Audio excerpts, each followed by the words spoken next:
grandson, he wanted to ride to the east side. They let him try because, you know, he was younger, never took his name, didn't copy his license. He wasn't required to. We left him off at the mall. That's who was driving him. He never passed anybody. Now, the lawyer said that. What are they going to say? Does the ticket go to the car or does it go to the individual? That's what I want to know. And so how did you handle it? Just keep me posted. Good evening, everybody. Thank you for coming tonight to Lake County Liberty Coalition. We really appreciate it. Yes, things could still be on Zoom, and yes, things could still be on FaceTime and so forth. But if we don't know who each other are, how do we gather our forces to keep our freedom, right? And that's why we're here tonight. So we really thank you on behalf of Brian Massey, our president, myself. Yep, our hero, definitely our hero. We thank you very much tonight for coming. If you would mind just standing for a prayer.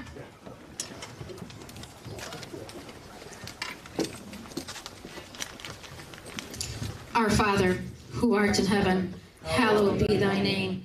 Thy kingdom come, thy will be done, on earth as it is in heaven. Give us this day our daily bread, and forgive us our trespasses, as we forgive those who trespass against us. And lead us not into temptation, but deliver us from evil. For thine is the kingdom, and the power, and the glory forever. Would you please stay standing for the pledge? I pledge allegiance to the flag of the United States of America and to the republic for which it stands, one nation, under God, indivisible, with liberty and justice for all. Thank you, everybody. You may sit. Excuse me. I want to sit. That's fine. I want to sit. It's on my mind. Quickly, thank you again for coming. Is anybody new this evening? New? Two new? 3 new? Thank you. Welcome. If you like what you see, we hope you come back. If you like what you see, please bring somebody else. And if you like what you see, it's only $20 a year. It's the best buy ever. And we get to meet some new people. I always ask everybody, please feel free to stay when our whole thing is over and connect. Emails, phone numbers. We are going to need each other. And it's never been more exemplified in this last 2-3 years with COVID and so forth, how we need to stay in contact with each other, be each other's support system. So without further ado, we are going to have a real quick, brief overview of Liberty Camp. I know a lot of you have heard of Liberty Camp, but if you haven't, this is our patriot, Linda O'Brien, that educates our youth. Linda. Please. So I've got all kinds of things to talk to you about, so I have to talk fast. Otherwise, I'll get the hook. All right, so Liberty Camp. Registration is slow. We have less than 30 kids right now. And just as a comparison, Geauga has over 60. So that's where we typically would.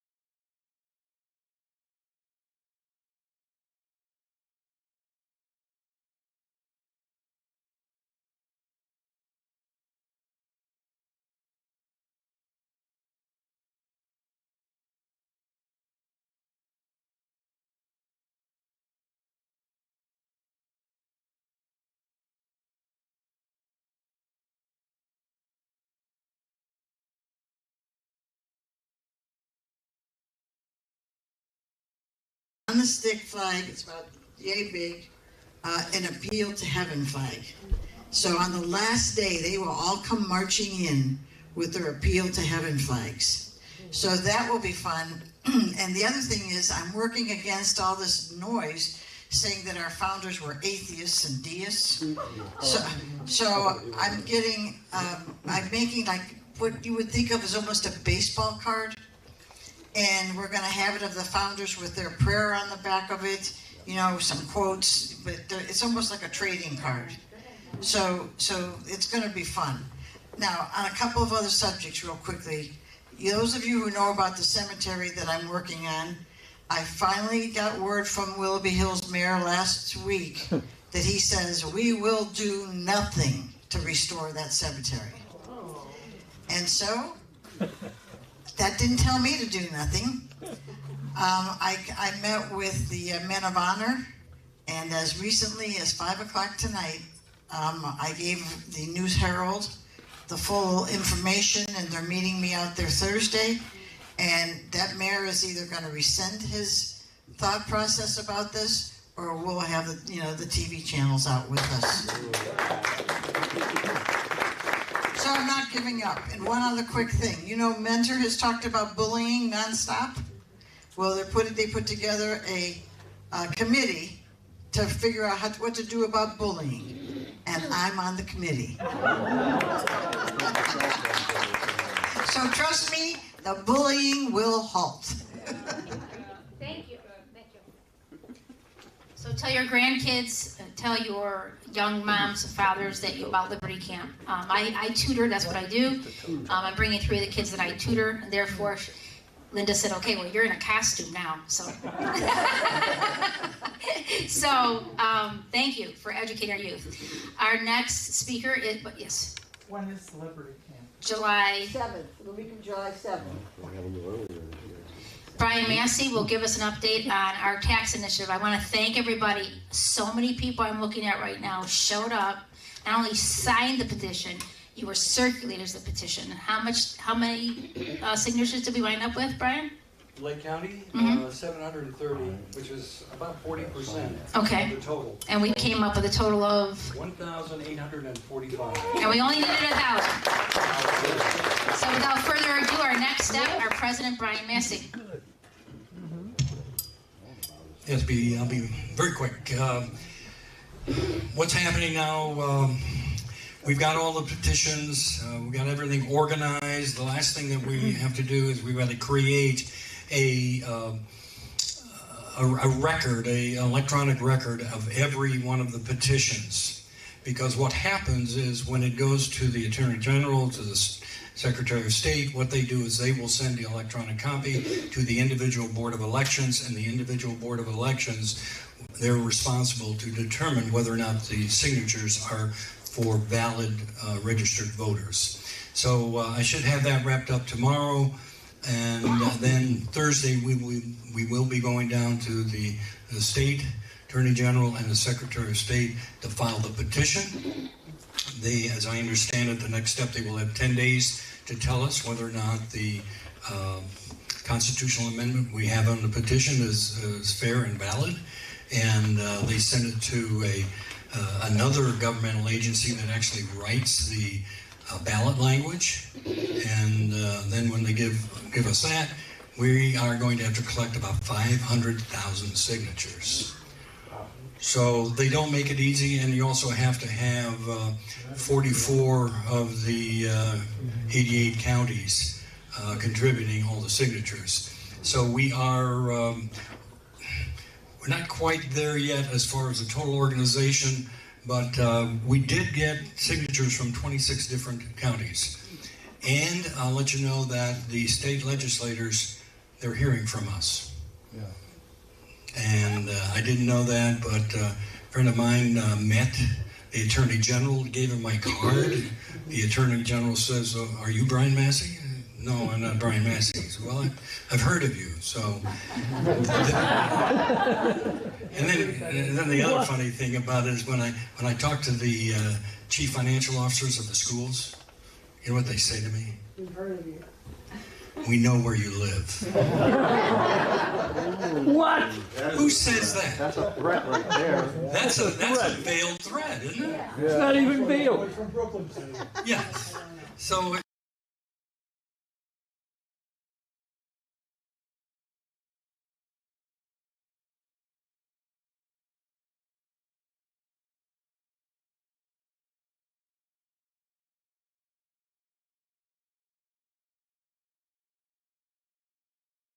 And we have recorded him many times speaking on the behalf of the seniors of eliminating property taxes. I'll let him tell you about that. We also have Susan Daniels. We appreciate Susan here. She's going to talk about Barack Obama and his, why things haven't, why no one goes after him. It's just amazing. But maybe things will change in the next few years.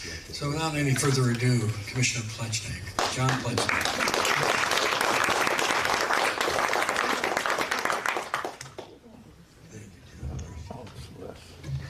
Hello, hello.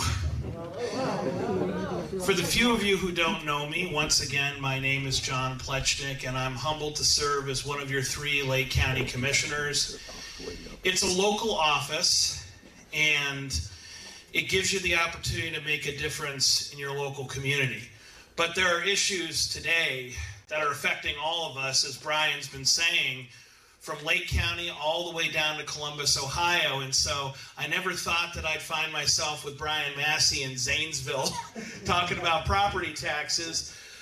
But we've got to do it, folks. We absolutely have got to do it. And as a Lake County Commissioner, I may not have a vote or a say in the State House, but I do have the perspective of how many folks are being impacted by these ridiculous inflationary gains, these unrealized gains on their homes.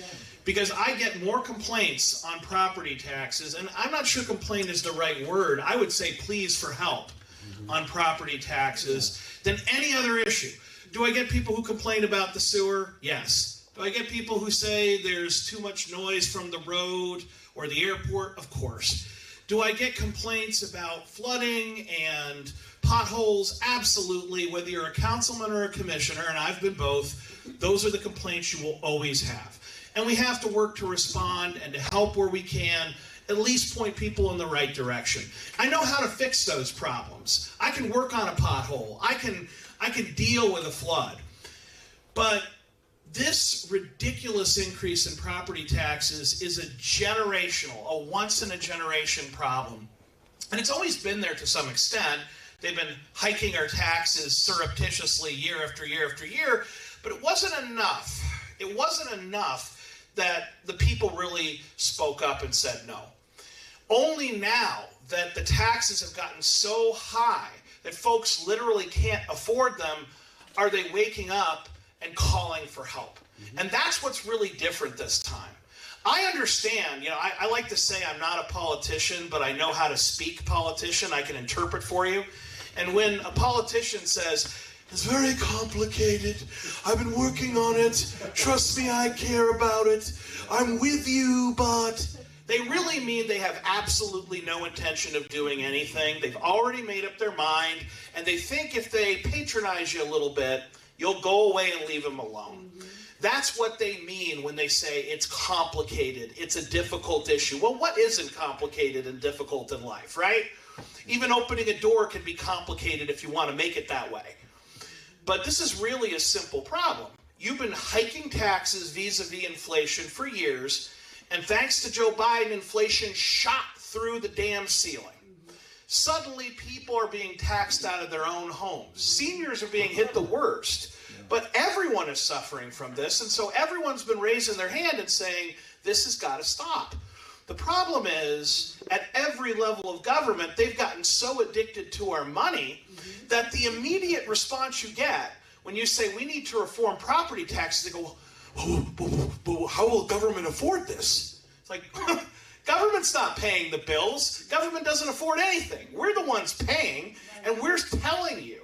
We're not asking, we're telling you we can't afford it anymore. And I'm not really concerned with what you have to cut or what hard times your government agency is going to go through. Government is supposed to sacrifice for and serve the people, not the other way around. So if you've got a difficult budget season, God bless you, I feel for you, but that's your job. And if you don't want a budget and you don't want to make hard choices, let me tell you something. You shouldn't be a school board member. You shouldn't be a councilman, a mayor, a commissioner, and you certainly shouldn't be a state senator or a state representative, because that is the biggest part of each and every one of those jobs. It's to budget. And we know that about 60% plus of our property tax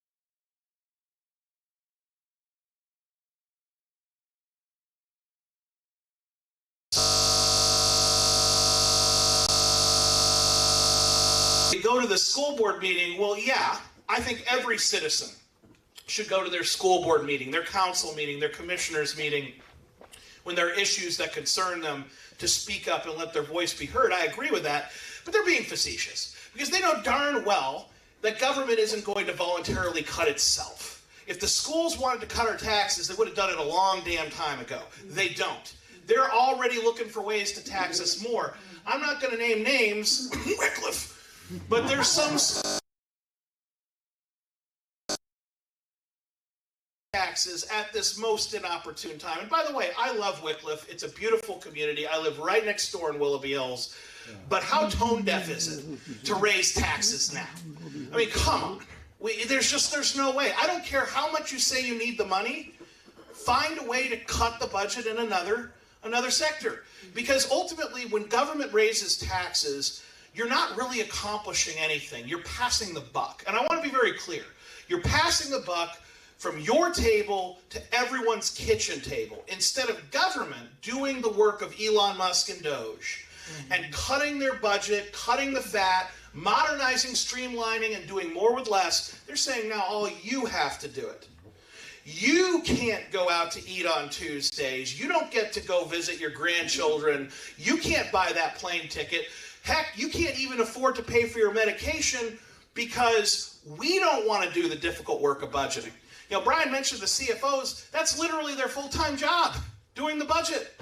They should do nothing but looking for tax savings every single day. But they haven't had to. Nobody's pushed them, nobody's forced them, and so they have gotten away with raising our taxes every single 3 years, and they're shocked that people are stepping up and saying no more. And I want to say no more in 3 different ways. Number one, there should be no tax on inflationary, no tax on unrealized gains. The reality is our property values should be set at sales price. It's what a willing buyer paid a willing seller. It's an objective value, and we can fire all the bureaucrats who do nothing but revalue our homes if we just say sales price is the tax value. It's fair, it's better, it's cheaper, it's done. That's number one. That takes away all the inflationary gains. Number two, I've said there should be a 100% property tax exemption for seniors. Instead of this tiny little homestead exemption that's barely enough to make the difference for the few people who are eligible for it, there should be a 100% property tax exemption for seniors, because when you turn 65, after 65 years of paying taxes, that is enough. But number three, if the state reps and senators will not listen to us, and to date, I've been hearing crickets, if they will not listen, and they will not reform property taxes in a meaningful way, if they say it's complicated, they wish they could help, they can't afford it, then we need to play the bad cop. And we need to get 500,000 signatures and take all their property tax money away. Yeah. And then they can cry boo hoo hoo.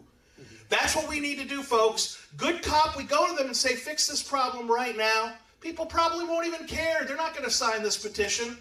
They're going to be happy that you stood up and you did something good for them, and they'll be able to live with the property tax system that I just described. If seniors get 100% exemption and everybody else gets their property value frozen at sales price, I think most people would live with that, would let it go. But if you say no, if you ignore us, we're taking all your money. And now you're going to have to deal with a much bigger hole to fill. But I'm not going to cry for you, because that's your job and you asked for it. That's something you got to remember about every single elected official. Each and every one of us, some of us are crazy, each and every one of us asked for this job, whether it's mayor of Timberlake, Lake County Commissioner, or state representative. So don't cry me a river about how it's impossible to do it. If it's so impossible from your perspective, you ran for the wrong thing. You're not qualified for the job. Let somebody else take it. So I want to applaud your president, Brian Massey, for the yeoman's work he has done to end property taxes in Ohio and finally make these people listen. Thank you, Brian.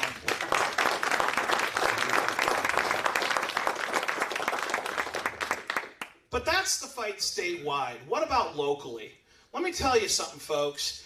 As frustrating as it is to watch the nonsense that went on in D.C. under Joe Biden, as crazy as Columbus is today, even though we supposedly have a Republican majority, we still have to be watchful with our local government. Whether it's school board trying to jack our taxes up even in this inflationary environment, or your county. And I will tell you, when I was appointed Lake County Commissioner, and I think that's the only way someone like me ends up in a job like this. I'm a member of the Liberty Coalition. I've been a central committee member for the Republican Party.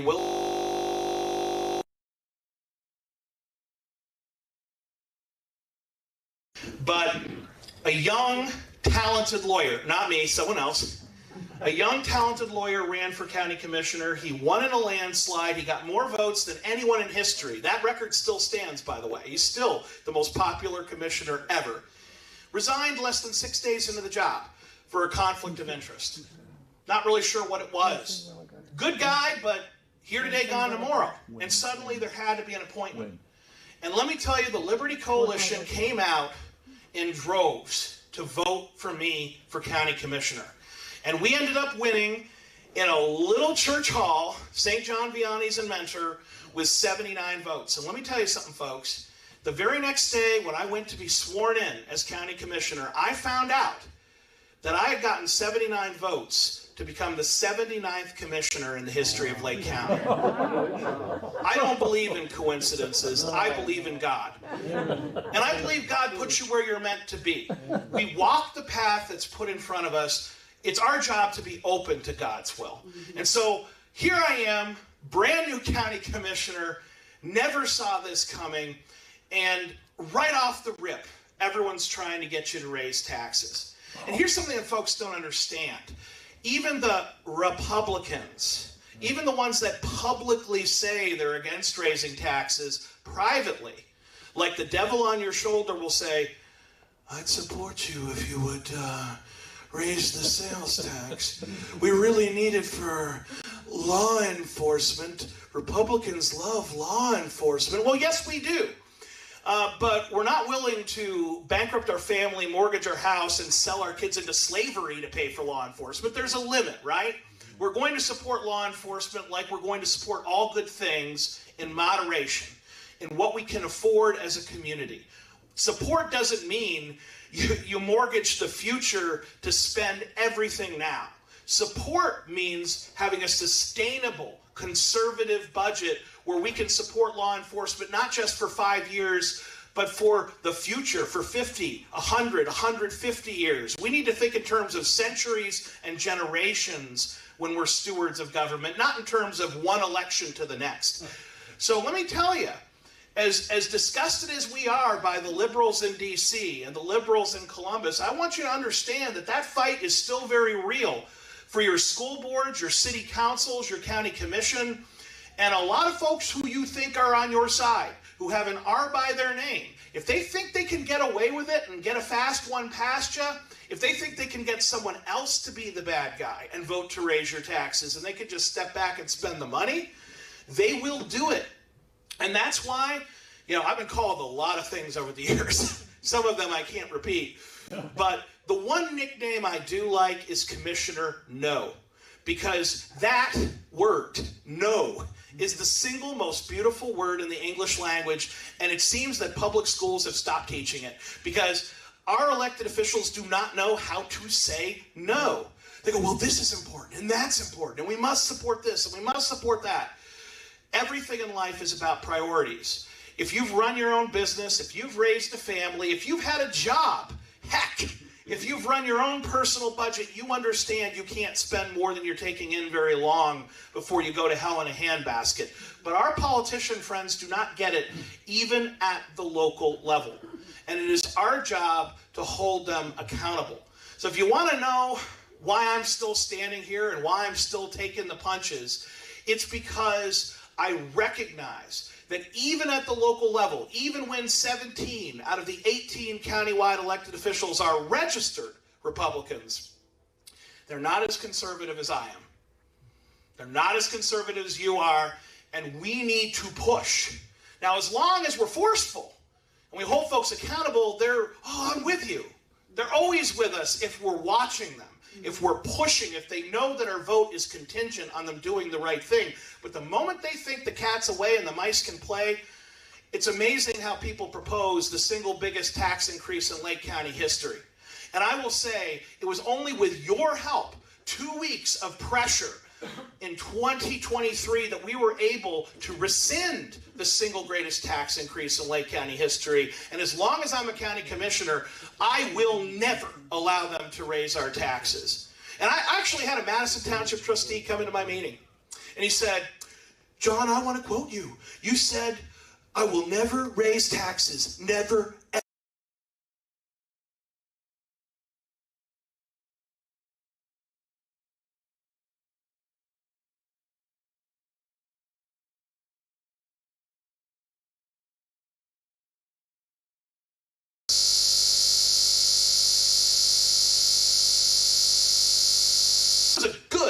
Conservative Republican promise. The problem was he didn't keep it. He got elected and he thought he could do whatever the hell he wanted. He looked pretty good standing next to Ronald Reagan. A lot of fake Republicans look pretty good when they stand next to conservatives. But you got to remember, the only reason George H.W. Bush was a good vice president was because he was under Reagan. As soon as he was off on his own, he's appointing Justice Souter and trying to raise our taxes. So we need to remember that the most dangerous virus in Ohio is not coronavirus. It's not COVID-19, i.e. the flu, the cold. The most dangerous virus in Ohio, and it's still going around, folks, is the rhinovirus. That's the most dangerous virus. We've got Republicans elected to everything, at every level of government. The only reason we are not succeeding, the only reason we falter or fail or fall short of our conservative values in Ohio is because some rhino sells us out. And I don't need to say any names, you already know them. Don't mind. But we need to stand together, folks. We need to stand together with lobbyists for citizens, with the Tea Party, with the conservative wing of the Lake County Republican Party, and we need to hold our local, our state, and our federal officials to account. If we do that, if you do that, if we all do it together, we have the potential to have the golden age, not just of America, but of Ohio, and of Lake County, Ohio in particular. And this is my home. I don't know about you, but I'm ready to fight for my home. That's why I ran for city councilman in the craziest city in this county. Nobody likes to be an elected official in Willoughby Hills.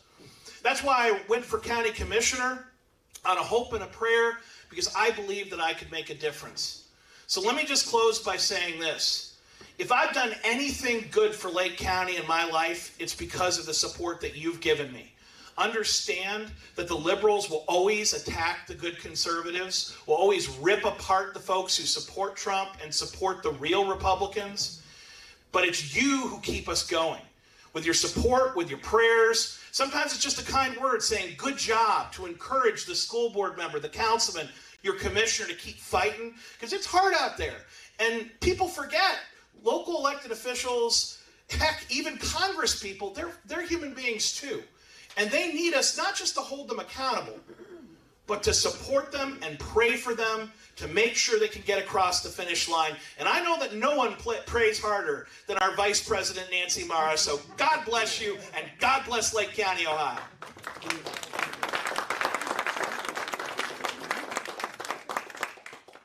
When Vivek Ramaswamy was in town, did you have an opportunity to speak with him regarding taxes?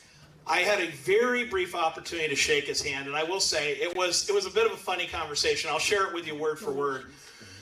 Before I could say much of anything, Vivek said, "It's so good that you're here. Young people need to be involved in politics, and kids like you are the future." And I must have looked at him just a little funny. He's like, "How old are you?" And I said, 41, older than you, Vivek. So I would say kids like Vivek and I are the future, and I'm grateful that he's here. He did speak on property taxes as he gave his speech to the whole room, but I didn't get more than a minute with him taking a picture like everybody else. So I'll admit, I didn't really have a chance to say much.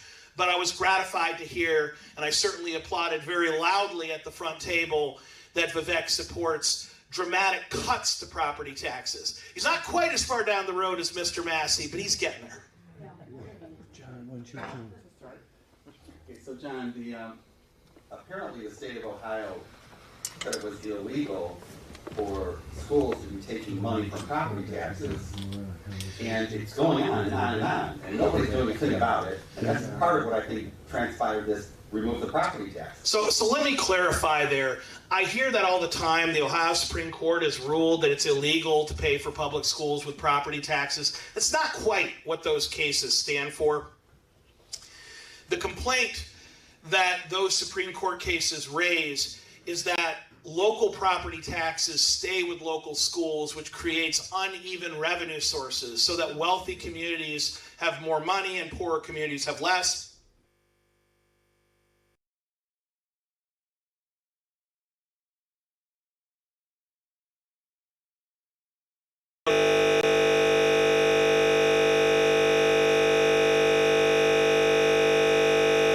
resources as well. They weren't saying property taxes themselves to pay for school was unconstitutional. They felt they should all go in one big pot and then be distributed out.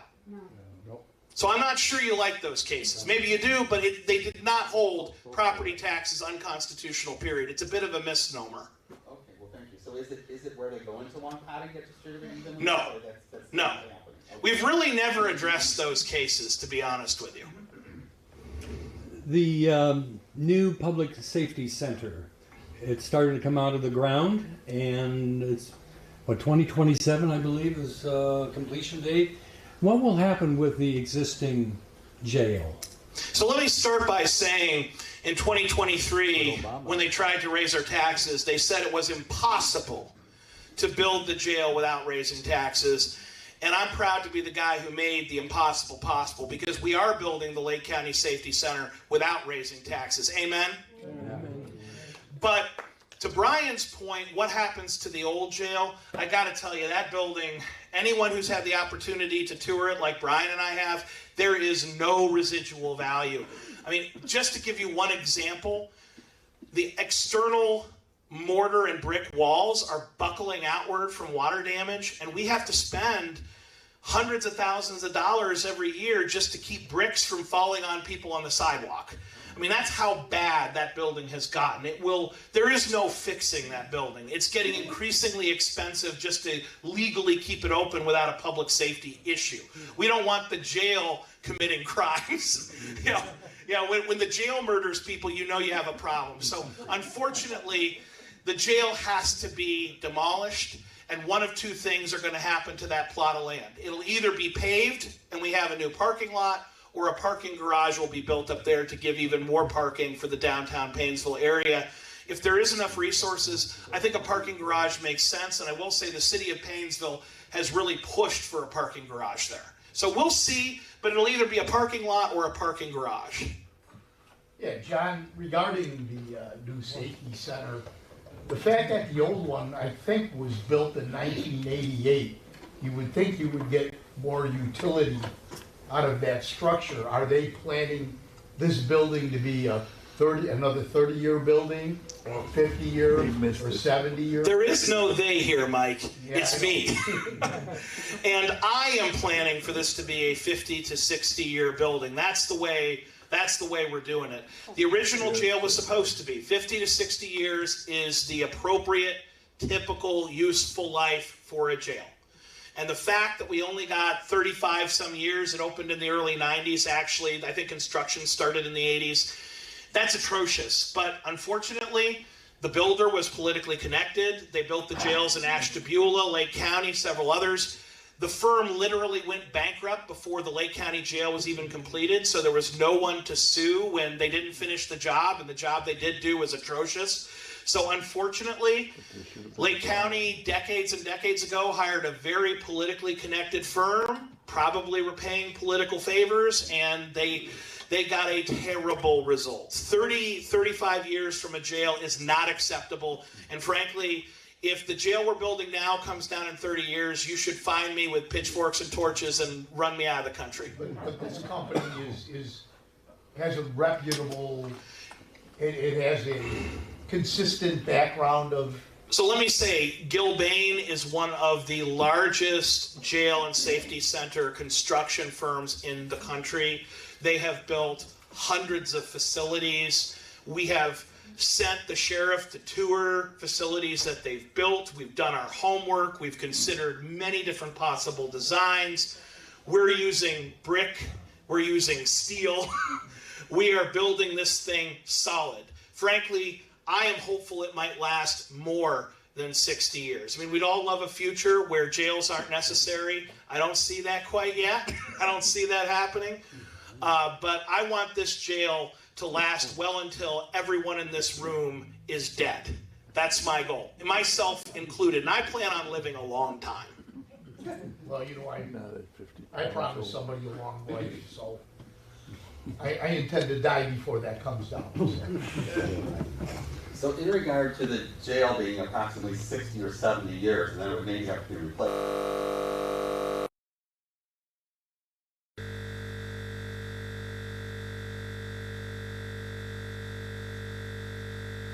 problems we're having. Oh, it's fair to other values in your area. But nobody comes and looks at the house. They don't really know what's going on with this. The Willoughby East Lake Schools, they tore their buildings down and built new ones at my cost. So this is part of the issue we're dealing with is our houses are getting older, but they keep saying they're more and more valuable. But if they can't have the jail last more than 60 years, or 70, hopefully, how do they expect my house to go last that long? And how does that value hold? This is what has us upset. And you should be upset, but this is exactly what Mayor Mara talks about when he describes the problems with the mass appraisal method. They're not actually going out to your home and evaluating its quality and worth. They're simply looking at a map and some overhead photos from a drone, as well as comparable sales in the area. And based on a complicated formula, they're saying everybody's home goes up with inflation. It's not right, it's not fair. It's why I've said, and I will say again, your value should be based on your sales price, period. It should be locked in at what you bought the house for until you sell it. And that way we always have an objective value. What a willing buyer paid a willing seller. We shouldn't have the nonsense of hiring an army of bureaucrats just to value our properties and tax us more. I mean, heck, it would be more efficient to just hand government our wallet and say, take it all. Why are we hiring people to think of new ways to raise our taxes? That doesn't make any sense. So you're right to be angry, and that's why we need to abolish this type of system altogether. John, real quick, okay, one more question, and then we have to wrap it up. Why did they raise the land value so much in Lake County versus the houses? At least in my area. You know, the land value doubled. Then the house went up some. The answer is based on a complex formula given to us by the state of Ohio. And I will tell you right now, a lot of people have said, why won't our county auditor stand up for us and just refuse to put these values through? I want to be fair to the county auditor and the county treasurer. They have a ministerial duty under state law. They don't have the discretion to decide whether or not to raise your taxes, whether or not to collect your taxes. They are literally following the Ohio Revised Code. And FYI, when the auditor gets the initial values on your land, on your house, he doesn't just send out the bill at that point. The auditor actually has to send those proposed values to the Ohio Department of Taxation, which actually gives the final decision and approval on your value. It doesn't even happen in county. It goes down to Columbus, and Ohio Department of Taxation makes the final call. So all of this is a state issue. And when your state reps and senators go, it's a local issue, go to your local school board, they're really just saying, I don't want to do anything, I don't care, I don't want to fix this, I don't have the guts to actually stand up and cut your taxes. So it's not right, but it's the state, and we've got to change things at the state level. John, what do you say when school board members say that they have no control?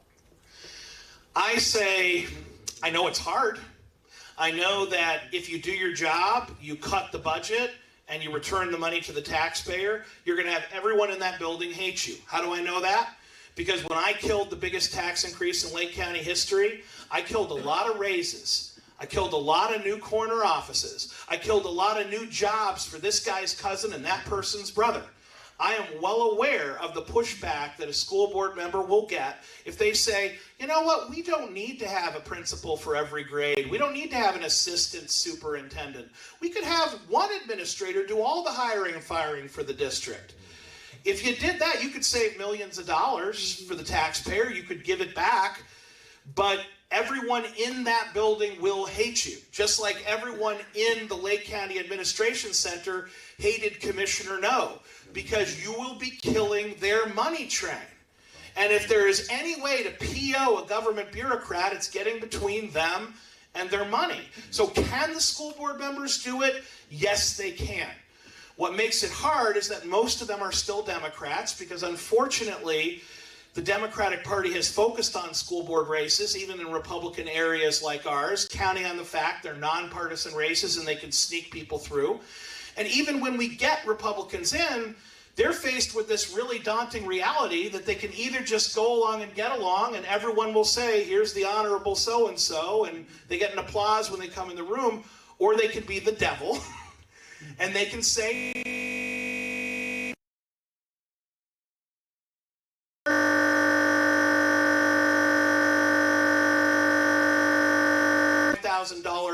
raises for the folks in City Hall. You know, we're not going to give bigger raises to bureaucrats than we give to police and firefighters. Man alive, did those secretaries in City Hall, including the mayor's campaign manager, hate my guts. I was the guy who killed their raise every year. This person would get a $5,000 raise until John Plechnik got elected. You know what? She was so PO'd, she ran against me. And her only platform was defeat John Plechnik. Well, she failed. But let me tell you, in the process of all that, I got sued, slandered, attacked. I even had one assassination attempt. I kid you not. Someone literally took the lug nuts, all but one, off my driver's side front tire, hoping that I would get to a high enough speed, crash, burn, and die. They did that the day before the election day because they knew they couldn't beat me at the ballot box, so they tried to kill me instead.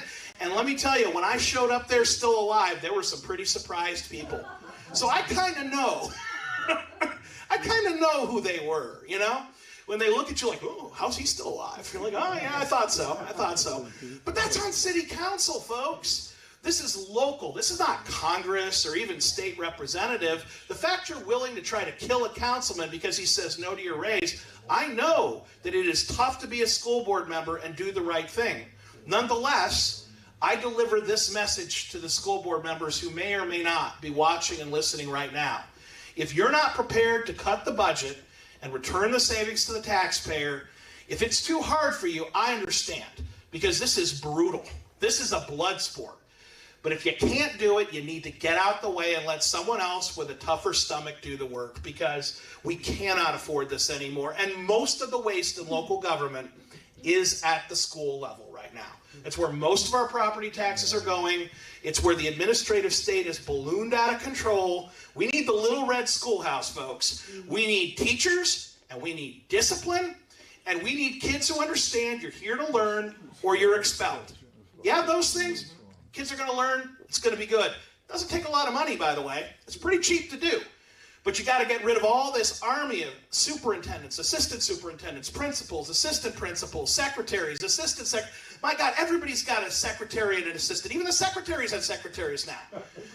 You just got to fire these people. I said it before, I'll say it again. If you fired half the administrators, you paid the other half as much, you'd still have too many overpaid administrators. Thank you, John. Thank you. Brian, thank you, John. So, our county commissioner, thank you. As Brian Massey said, we need a Loge, you know, for instead of Doge, Lake County oversight. Real quick, okay, we're remaining nameless. There was a certain city council, school board president who said to me, we can't do anything about it. It's the state's problem. And I said to this person, you do have the power. I never hear about you budgeting. I never hear about you cutting. And I was talking to this person at the Vivek meeting. And of course, my husband began telling her how they do have the ability to cut. They do have the ability with their levies to cut the bonds. A member of Lake County contested his property taxes. And this is the answer they got. Ohio law requires the Lake County Board of Revision to inform the local school boards of any Board of Revision complaint that will increase or decrease the assessed valuation. So they let the school board know, okay, that you've filed a complaint, okay? Just go down. There we go. Okay, so that will increase or decrease the assessed valuation 35% of the estimated market value of any real property by the amount of $17,500. According to our records, you have filed a complaint on the appraisal value of your property. In response to your complaint, your local school board has filed a complaint against you. Oh, wow. Have you ever seen a letter like that? This is the first time I ever saw this. So, as a result, a Board of Revision hearing will be conducted to review the assessed valuation of the subject real property. You will be notified by mail or blah, blah, blah. So, if you don't think they have the power, they have the power. So, yes, Brian. The school boards call that chasing sales. I learned that from Riverside Chief Financial Officer, and we're going to follow up on that. Chasing sales. So they go after people that file a complaint. Yes, if they see any 20% increase or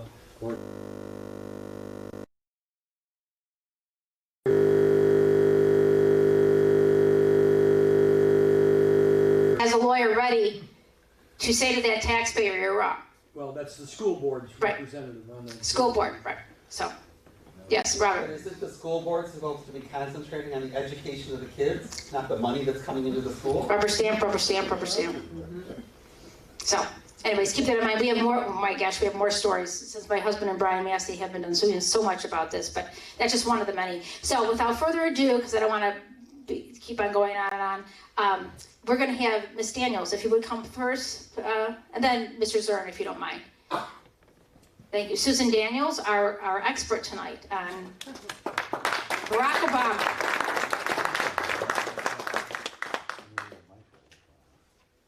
Thank you. John Plechnik is an awfully hard act to follow. That's all I can say. Unlike him, I need notes. I have been a state licensed private investigator for over 30 years now. And in 2009, after Barack Obama had been inaugurated, one of my clients said, I'd like you to look into his background. And I said, you know, he's already in office. There's nothing to find. Well, I started looking in these proprietary databases that I have, and I uncovered immediately that he was using an illegal social security number. He was using a Connecticut number. He should have had a Hawaii number. The way the social security system is set up, it went into effect in 1936, and the only people that had to belong to it was if you worked for a company that had 15 or more employees. Well, as time went on, as you all know, we all got sucked into it. And when I got mine, I was, I think, 13 or 14. I had my first job. So that's how it would have worked for Barack Obama also. He said that he worked for Baskin & Robbins when he was 15 years old. He was living in Hawaii, so he would have been assigned a Hawaii number that started with the numbers 575 or 576. Well, what I found is his number started with 042. As I looked deeper into the background, I came up with addresses for him in Chicago, in Massachusetts, and in Washington, D.C. All of them had the 042 number on them. The way the system works is when they set up the Social Security system, they started with the East Coast, and all of the numbers started with 0. And then as it went west, the numbers got larger. That's how it ends up with such high numbers in Hawaii. Well, when I looked at his phone records, it said that the number had been issued in 1977 in Connecticut. And the only way that anybody could get a social security number then in any place is where you signed up, where your residence was. It didn't matter where you were born. If you had been born somewhere else and moved, when you applied, that's where you got your number. Like, you know, Ohio's got its own numbers. Connecticut went from 040 to 049, so it could have been any combination in there. He was 042, and I instantly, because I had already worked for so many years as an investigator, I knew that it was phony. I knew instantly. Well, I ran him on some other databases I had, and this is where it gets interesting, because when I first found the number, it said it had been issued to somebody that was born in 1890. Now, everybody would say, how is that possible that somebody in 1977, born in 1890, would be getting a social security number? But I have a file from another woman. She was born in 1894.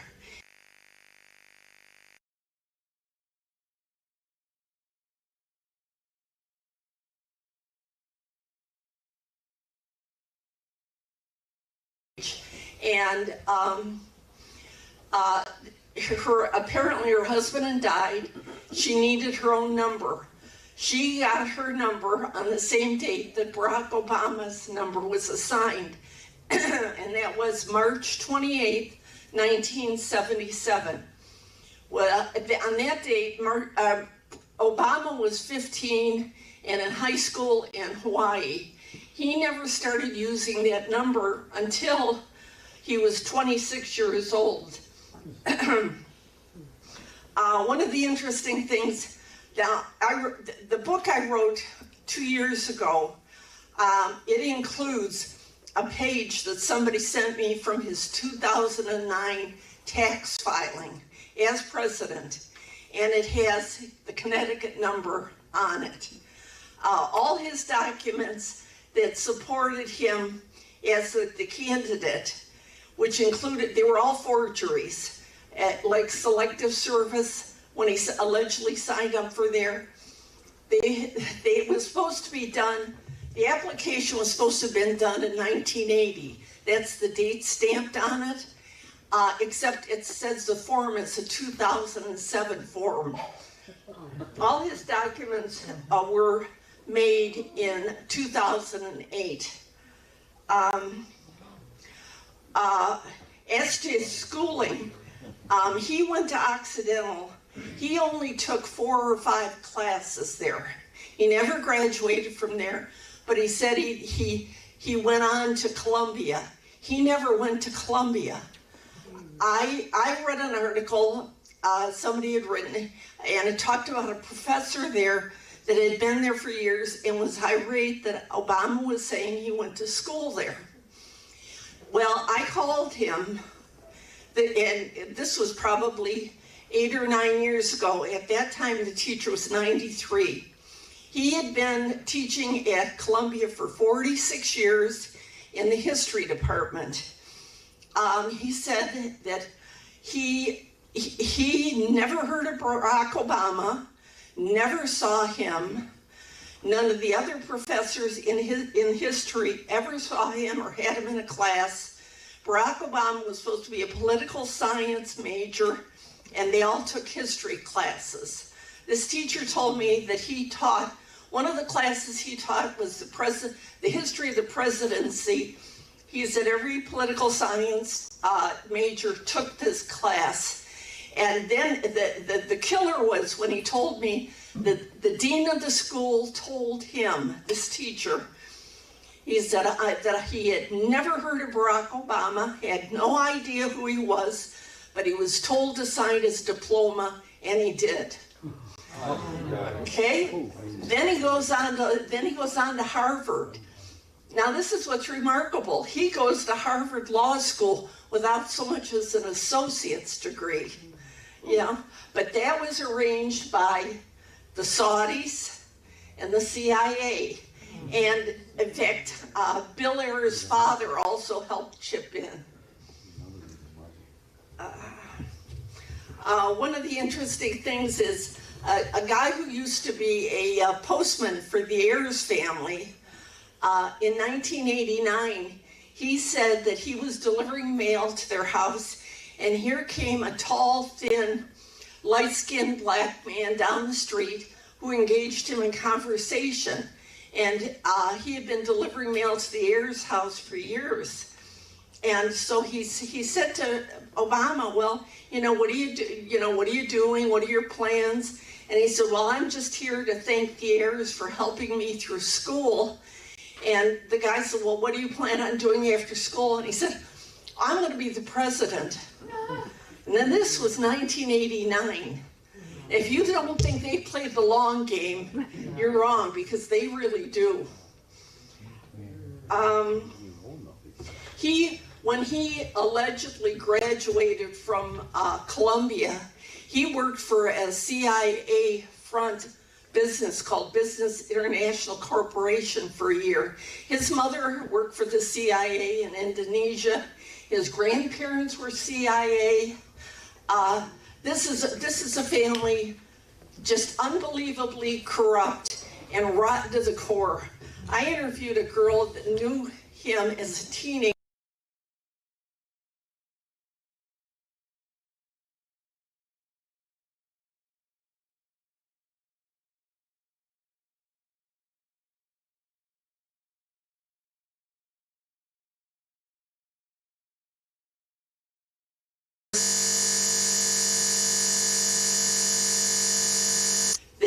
on Hotel Street, that he was entertaining them.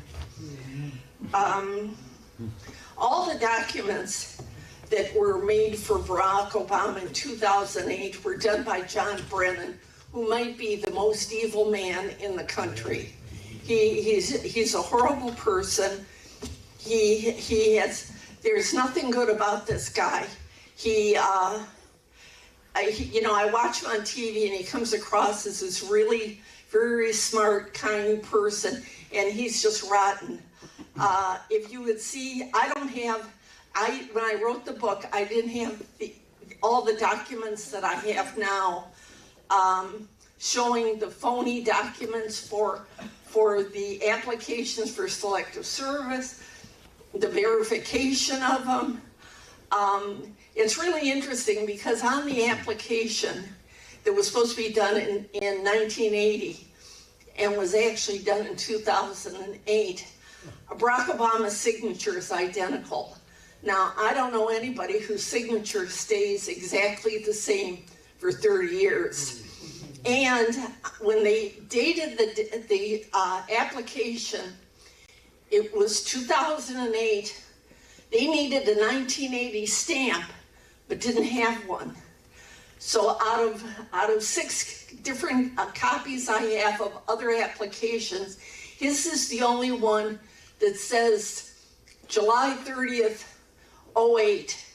What they had done is they had taken a 2008 stamp, removed the first 2 and 0, flipped the stamp over and stamped it like that to try and make it look like it was a 1980 application. If any of you have heard of Donald Young was Reverend Wright's choir master. Reverend Wright's church was famous as a place for, what they did is they found beards for gay people and to end up finding people to marry each other to make it look like they were normal people. They were not. I mean, Donald Young was the choir master. Donald Young was Obama's boyfriend. Now keep in mind, he had married Michelle in 1993, and in December 23rd, 2007, Donald Young was killed execution style in his apartment building. In one of my recent Substack things, I show a thing that talks about Donald Young and about how his mother says that she knows Obama had him killed before he started with his campaign. Within 6 weeks, another one of Barack Obama's friends, this all happened at the end of 2007 before he ramped up his campaign. Another guy was executed. This is one of Obama's friends, and the third one died of AIDS. There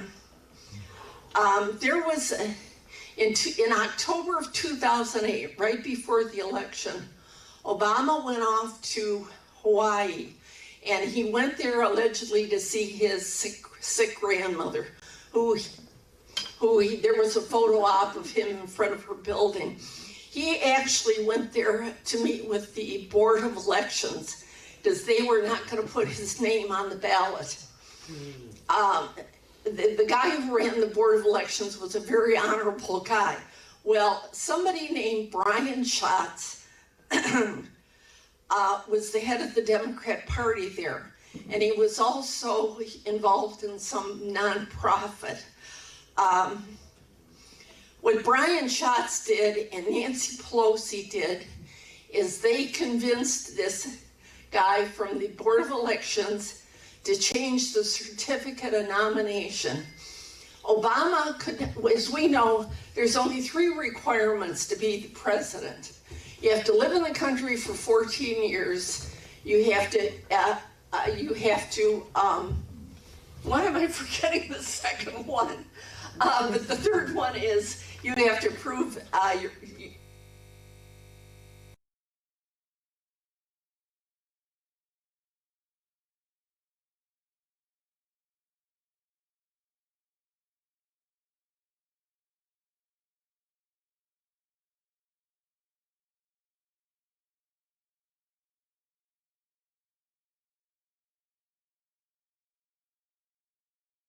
His name was Tim Adams. And in it he said, while he was working at the Board of Elections, that they were told to stop asking about a birth certificate for Obama because there was none.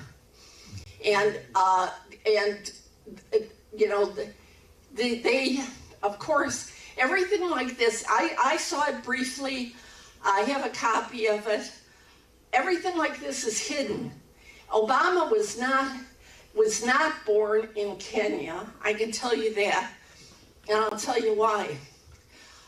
His mother shows up in, she came from Mercer Island. She graduated from Mercer Island, or at the high school there, in June of 1960. The following week, her family moved to Hawaii. Obama was born in 61, in August of 61. In about the 20th of August, she shows up, Ann Dunham, his mother, who was not married to Barack Obama Sr., because he already had a wife in Kenya and children with her. She shows up with a 2-week-old baby at a friend's house that she went to high school with. And the friend said in an interview, she didn't even know how to change the diaper. I had to do it for her. Well, for her to have gone 9,200 miles from Kenya on a 32-hour flight with layovers, it didn't happen with a brand new baby whose diaper you didn't even know how to change. And his grandmother, Obama's grandmother, who originally said, oh yeah, he was born in a hut, in our hut, and then she changed it, no, he was born in a hospital in Mombasa. And then she said, no, he was born in Hawaii. Well, he was also not born in Hawaii, or there would be a birth certificate for him there. Now, I have a copy of his father's immigration file, and in it, it says that, in fact, I might have, yes, I do have it right here. It says, subject, meaning Barack Obama Sr., got his wife pregnant, and although they were married, they do not live together. 5 minutes. 5 minutes and wrap it up. Okay. Miss Dunham is making arrangements with the Salvation Army to give the baby away. All right, she was never seen in Hawaii pregnant. And I started thinking about it. Where could she have gone? The only place she could have gone would be back to Seattle, where Mercer Island is. And I started looking for Salvation Army hospitals or homes for unwed girls. And I found one in Vancouver, British Columbia, 160 miles away from Seattle. And I think that that's where he was born. I don't think he's ever been an American citizen. He was using an illegal Social Security number from the time he was 26 up until, I know for sure, 2009. Everything he did, every law he signed, every dollar he spent was done illegally. Mm-hmm. And I'll stop there in case anybody has any questions. We can take some quick questions. Anybody? I'll bite the bullet there. So who, in this particular, did your research uncover who was behind his selection, his grooming? Is for? I have no, I mean, it's a collection of people. I mean, obviously this was in play since the mid-'80s. And when he ran for Senate, he ran against a guy named Jack Ryan, whose divorce file had been sealed, and it became unsealed, and he had some really embarrassing things in it, and he dropped out then as the Republican candidate, so Obama had no opposition when he became senator.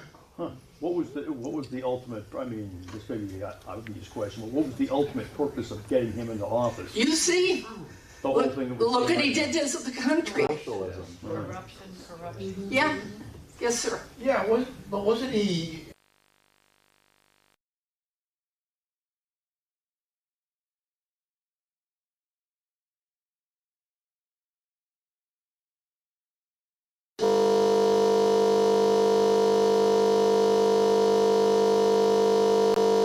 she had him in Indonesia with her from the age of 6 to 10 and then sent him back home. And while he was there, he was registered in school as Barry Sotoro because she by then was married to a Sotoro. But wasn't there also, I've heard some stories about his past. There was this black man in Hawaii. Frank Marshall Davis. Yes. That's who I think is his real father. Yeah, they think he's his father. And if they had admitted that, there would never been a problem with his birth. But Frank Marshall Davis was a communist and an old pedophile, and they could not have him as the father of their grandson. Right, but Barack spent time with him, if I'm not mistaken. He grew up with him. He was with him all the time. Yes? How about Michael Robinson? Actually, Michelle, I have seen a picture of Michelle Obama at the age of 15 in a dance class in tights, and she is female. She is not a male. I think she went through a phase where she wanted to be a male, and she had a haircut and was dressing like a man. She's a woman. Is Sasha and Aaliyah actually his daughters or not? No, I don't think so. No. I think they belong to Martin Nesbitt and his wife, Anita Blanchard. They're identical to them. Is he a Muslim too? He's a Muslim traveler. He's not in anything. Wow. Wow. Living a drama tonight, huh?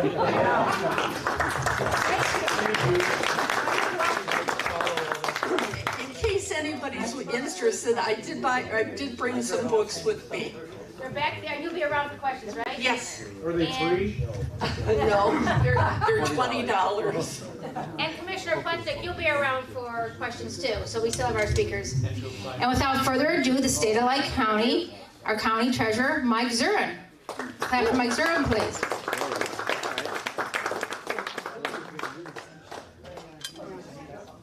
Sure. I'm going to hand them out for you. Yeah. Thank you. I just want to say thank you for inviting me to the Liberty Coalition. I was really surprised when I pulled in here. I thought it was a very small building, and I pulled in and I saw this huge parking lot, and this is a very nice church. So thank you for inviting me. I'm currently the Lake County Treasurer. I'm serving my second term as a treasurer, and I decided to announce that I'm running for state treasurer, and a lot of it is predicated when I came into office. There were so many good things that happened, so many positive things that happened in the Lake County Treasurer's office. I really want to take it to the state, and I'd like to talk about some of those things that helped make my decision to run for state. The biggest thing that jumps out right away is something that Commissioner Pleshnik pointed out to me. When I first took office, Commissioner Pleshnik pointed out that there was a overpayment account at Lake County that had been growing for over 40 years. There was $5.3 million in this account, and it was duplicate payment. So if somebody made their tax payment and then their bank made the tax payment, the county policy was to keep the money until they asked for it back. This grew into $5.3 million. So when I took office, I said, this money's got to go back to the taxpayers. So we researched for 3 years, and we refunded 17,000 Lake County residents that money. So now the story doesn't end there, because when I go to the state has $2 billion of unclaimed funds. That money has been collected for more than 40 years. That needs to go back. They have a long policy to refund that money where you have to apply for it. You have to find out that you are owed the money. You have to apply for it. It goes through a 4 to 6 month process to get your money back. The money just needs to go back. We could put a disclaimer on the back of a check, a legal disclaimer, send the checks back and give the money back to the Ohio residents. That's $2 billion that needs to go back. So that's the first thing that I want to work on.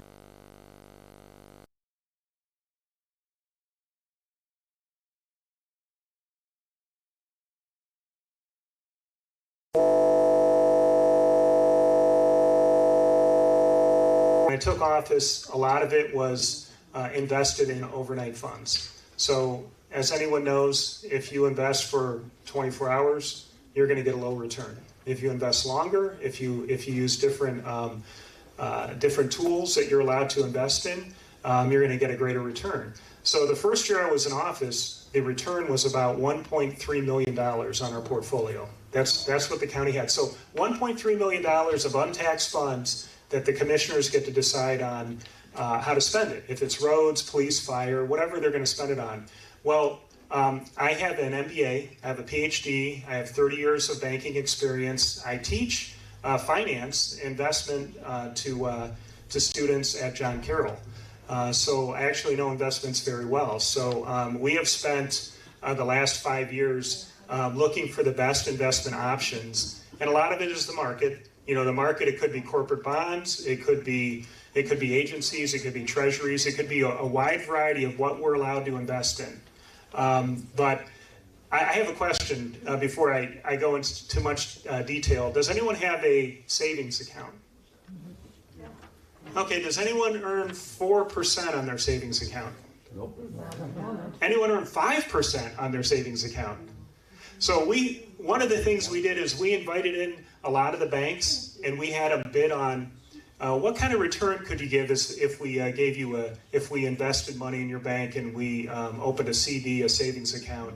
So we have a savings account. We get 5.36% on an investment, and that is just by working with what's available, where we can invest money. But that is a huge difference on what the county has to work with.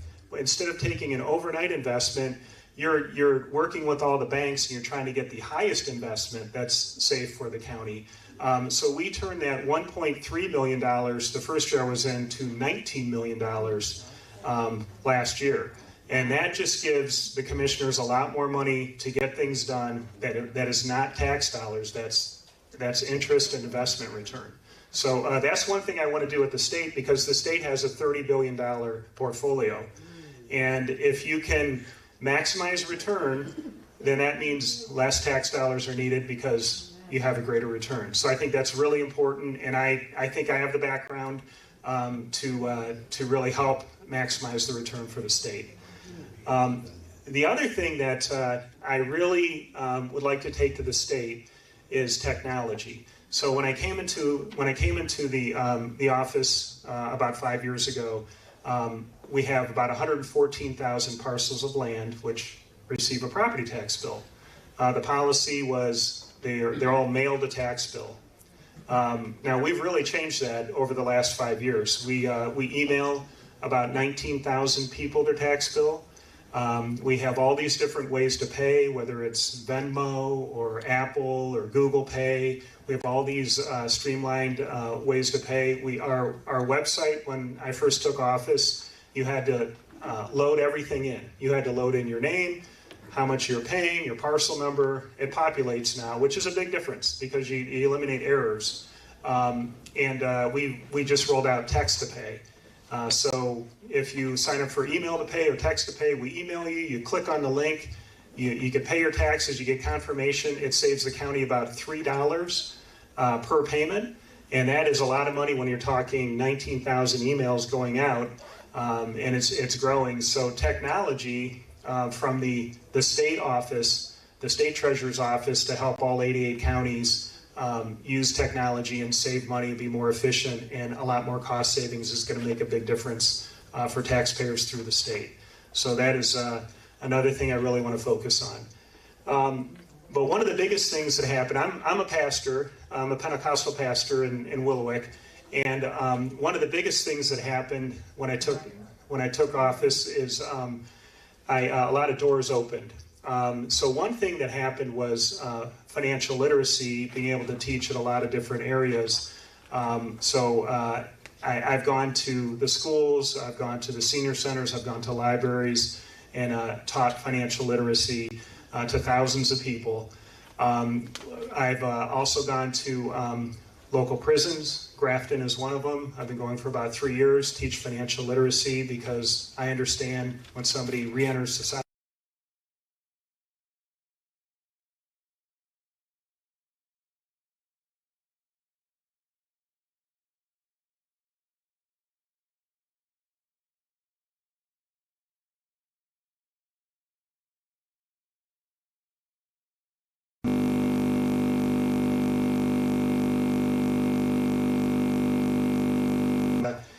set up was with veterans at Lewis Stokes, and I think Sarah Harper Village. We're going to be going out there and teaching financial literacy for veterans that were homeless to help them clean up their credit and be successful. So I think it is extremely important, and it's directly related to the Treasurer's Office, is teaching financial literacy and helping people be successful. So that is one of the things that I want to focus on. But I have a couple pictures because I want to hand these out. So I've been teaching at AWT, Alliance for Working Together. These are people that are getting manufacturing jobs, good paying manufacturing jobs. So I teach free financial literacy there. Probably every 6 weeks I teach a course. I'm just going to pass those out.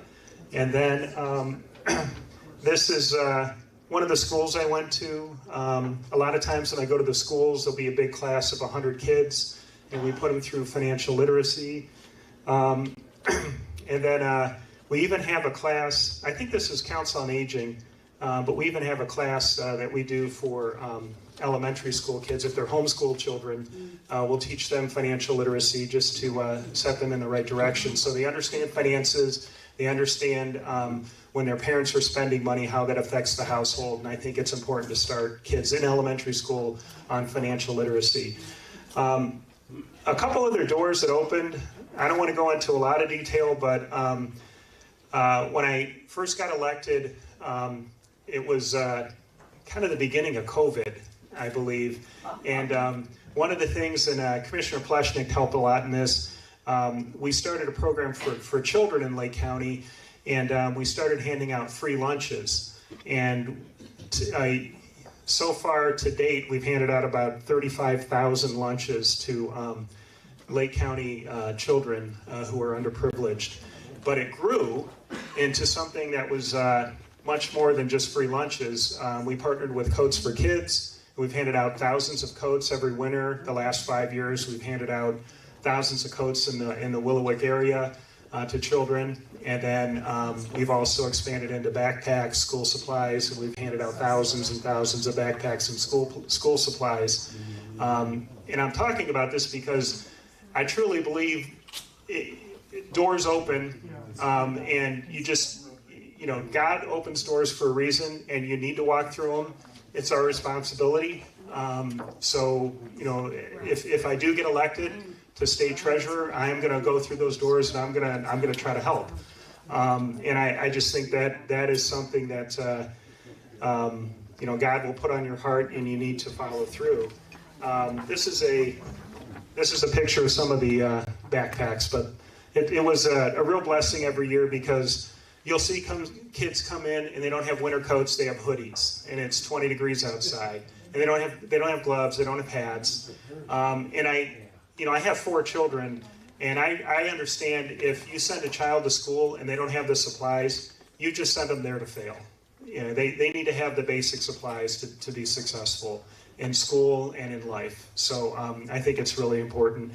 And this is, we had a couple pizza days, but this is a picture of, we had like 800 pizzas one day at a free kids lunch program. And so just some interesting things that have happened. And I'm just expecting, if I go to the state treasurer's office, God's going to open more doors, and I'm going to walk through them and see how I could best serve Ohio residents. What's Lake County going to do then? I'm not moving from Lake County. I love Lake County. I've got 4 kids. I still have 2 that are going to Riverside. And I have my daughter just got accepted to John Carroll. I'm really excited. She's a great kid. So yeah, I don't intend to go anywhere, but I just think it's the right thing to do, and I just think the opportunity is there, and I could best serve just going on to the next level. So yes. So you mentioned that financial literacy starts with the kids in grade school, and I have to comment that I spoke with a youngster that's in the Willoughby East Lake school system. He's in their tech program, and his comment to me was, "I wish they would teach us how to balance a checkbook."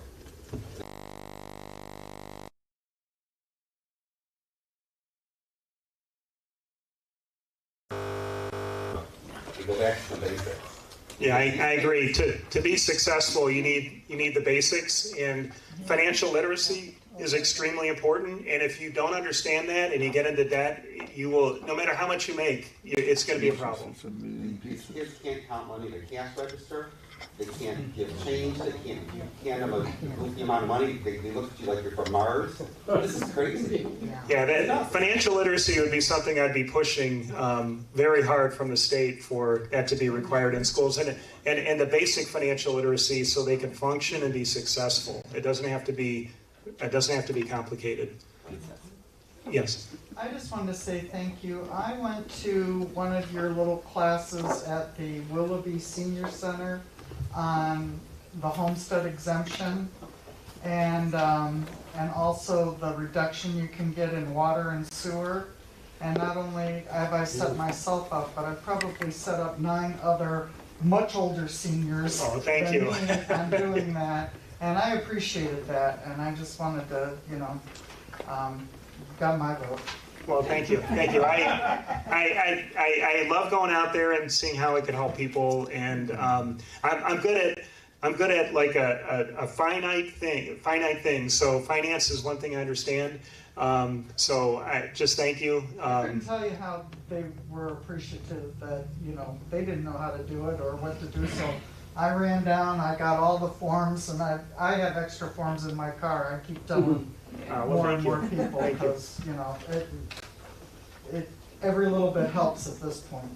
Yeah, I actually think I don't know if I need this. Can everyone hear me or? Yeah. I actually think the treasurer's position is probably the only position I'd be really good at. So it's like the one I need to stick with, just with the finance background and credit understanding and banking and investment. If it was something else like commissioner, I wouldn't know what to do. So I think this is the right spot, and I really appreciate the you spreading the way that people could save money, because it's really important. We use all the tools that are out there. Okay. So, any other questions? Or? I don't know, opening a can of worms, and maybe this is for a later time. Do you know anything about cryptocurrency, and is it a good thing or a bad thing? The only question I had was a couple people asked to pay their taxes by cryptocurrency, and I said absolutely not, because the problem is we accepted payment in cryptocurrency. By the time we took it to the bank to exchange it, it would be worth more or less, and that would be a nightmare in the treasury. I think the risk, one thing I look at when I teach investment is market risk, and market risk for cryptocurrency is off the charts. So I mean, you could make so much money or lose so much money the same day. I would personally not invest in it. I don't think it's a good thing, really. Too risky. Yeah. But I know people have been asking if anybody could speak to us about it. But like if we were to find a speaker for that, they might want to promote it, and I'm not sure that would be the best thing. Yeah, unless you had money that you didn't need at all, it was more like a gambling thing.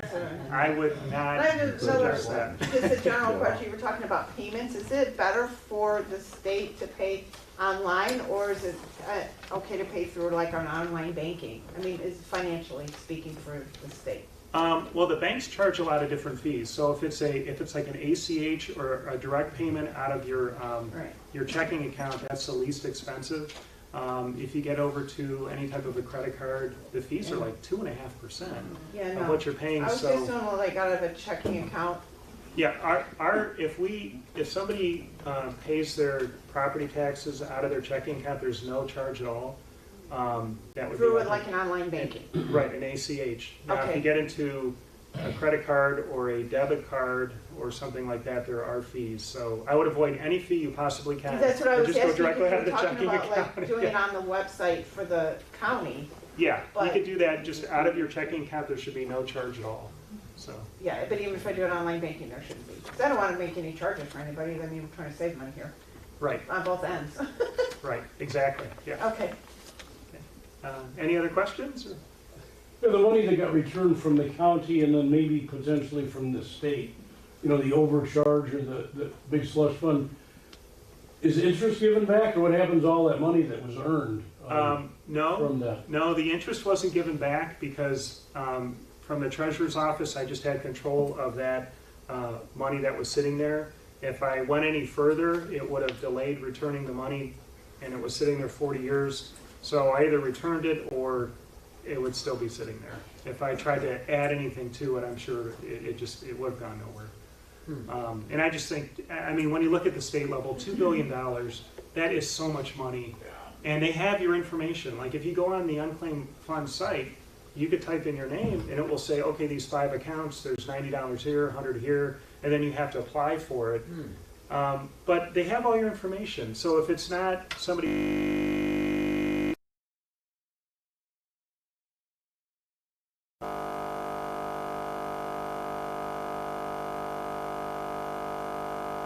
they created to get it back. So how do you find out if you are owed some money? You said to go to this website? Yeah, you can go to the State of Ohio unclaimed funds, but then and then you can type in your name, and they'll have a lot of information on you. They may have your full name, middle initial, your address. They'll say if it's a bank account or a tax refund or where it is, and they'll give you details. And then you have to fill out a form, and you have to send it in, and then they research it, and then you'll be notified if they're going to send you back the money or if they want more documentation. Anybody else? Well, that's good. You're running for state treasurers. Who do you recommend for local Lake County treasurer?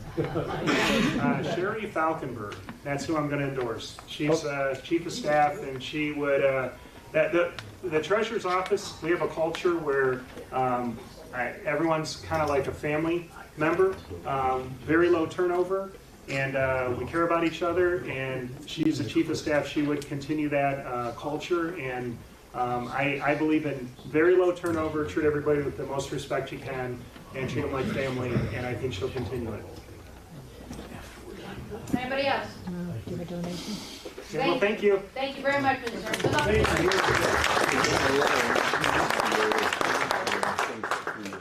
Hard job. Glad you're good at it. Okay, but then we got to do that officially. Well, thank you very much for Mr. Zern, our treasurer. I hope you learned something tonight. We try to keep these quick, brief, 3 speakers at a time. A lot of good information, a little drama tonight. The books are back there, $20, correct? Okay. Commissioner Plesknik, Commissioner No is back there. You can talk to Commissioner No and our treasurer. With that being said, let's bow our head in prayer. My adorable Jesus, may our feet journey together, may our hands gather in unity, may our hearts be in unison, may our souls be in harmony, may our thoughts be as one, may our ears listen to the signs together, may our glances profoundly penetrate each other, may our lips pray together to gain mercy from the eternal Father. Amen. Father, Son, Holy Spirit. Thank you, everybody. We're passing the bucket. This is a church, you know. So if you like what you heard tonight, if you feel like putting a couple dollars, I'd appreciate it. If you feel like joining, it's $20. Rob, raise your hand, our treasurer. There's the gentleman of the hour. And please feel free to stay, grab a cup of coffee, something to eat, and get to know each other. Good night, everybody.